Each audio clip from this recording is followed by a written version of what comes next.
Hello. അപ്പോൾ നമുക്ക് നാളെ കണ്ണൻ്റെ ബർത്ത്ഡേ ആണ്. നമുക്കൊരു പുഡിങ് ഉണ്ടാക്കി വെക്കാം. ഇന്നേ ഉണ്ടാക്കി വെച്ചാൽ സെറ്റ് ആവത്തുള്ളൂ. അപ്പോൾ നമ്മൾ ഈ വട്ടം കേക്ക് മേടിക്കുന്നില്ല എന്ന് വിചാരിച്ചു. കാരണം ഇനിയിപ്പോൾ 2 ദിവസം കണ്ണന് അവധിയാണ്. അപ്പോൾ ഓഫീസിലൊന്നും പോകണ്ട. അപ്പോൾ കേക്ക് നമുക്ക് 2 പേർക്കൂടെ കഴിച്ച് തീർക്കുന്നത് ബുദ്ധിമുട്ടാണ്. കാരണം ചിലവാകത്തില്ല. പിന്നെ ഞാൻ നാളെ നാട്ടിലും പോകാറുണ്ട്.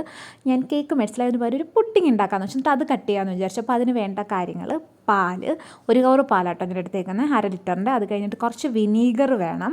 പിന്നെ ഒരു ബിസ്ക്കറ്റ് വേണം. ബിസ്ക്കറ്റ് ഞാൻ ഈ ഒരു ബിസ്ക്കറ്റാട്ടോ എടുത്തേക്കുന്നത്, ന്യൂട്രി ചോയ്സിൻ്റെ.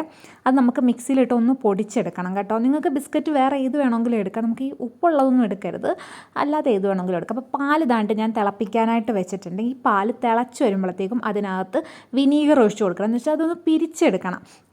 അങ്ങനെ ആ പിരിഞ്ഞ് വരുന്ന ആ ഭാഗം ഉണ്ടല്ലോ, അത് നമുക്ക് അരിച്ചു എടുക്കണം കേട്ടോ. ഒരു അരിപ്പയിലിട്ടിട്ട് അരിച്ചെടുത്താൽ മതി. അതിനുശേഷം ആ പൊടിച്ച് വെച്ചേക്കുന്ന ബിസ്ക്കറ്റ് ഉണ്ടല്ലോ, ആ ബിസ്ക്കറ്റിനകത്തോട്ട് നമുക്ക് കുറച്ച് ബട്ടർ, മെൽറ്റ് ചെയ്ത ബട്ടർ മിക്സ് ചെയ്ത് വെക്കണം. ഞാൻ മുമ്പേ ആ പാല് പിരിഞ്ഞത് മാറ്റി വെച്ചേക്കുന്നതാണ് കേട്ടോ.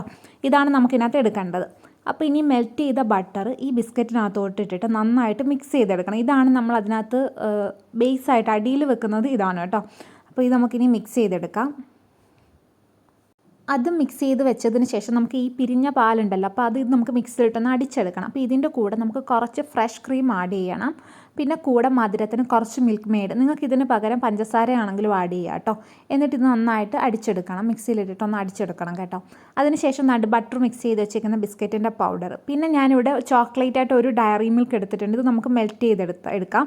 അതിനുശേഷം ഞാൻ ഒരു ലെയർ ഇത് റെഡിയാക്കിയിട്ടുണ്ട്, ആ ബിസ്ക്കറ്റും ബട്ടറും കൂടെ മിക്സ് ചെയ്ത്. അതിനുശേഷം നമ്മൾ മുമ്പേ ആ മിക്സ് ചെയ്ത് വെച്ച പിരിഞ്ഞ പാലിൻ്റെ ആ ഒരു മിക്സും പിന്നെ ഈ ചോക്ലേറ്റ് മെൽറ്റ് ചെയ്തത്, ഇത് കുറച്ച് ക്രീമും കൂടെ ഒഴിച്ചിട്ടാട്ടോ ഞാനിത് മെൽറ്റ് ചെയ്തത്, അതും കൂടെ നമുക്ക് ലെയറായിട്ട് വെച്ച് കൊടുക്കാം കേട്ടോ. ഇത് ഞാൻ വേറൊരു ചെറിയൊരു പാത്രത്തിലും ബാക്കിയുള്ളത് ആഡ് ചെയ്തിട്ടുണ്ടായിരുന്നു, അതാട്ടോ ഇത് പിറ്റേന്ന് സെറ്റായി വന്നപ്പോഴുള്ളതാണ്. സംഭവം അടിപൊളിയാണ് കേട്ടോ. ഒന്ന് ട്രൈ ചെയ്ത് നോക്കുക. അപ്പോൾ അത്രയേ ഉള്ളൂ. ടാറ്റാ, ബൈ.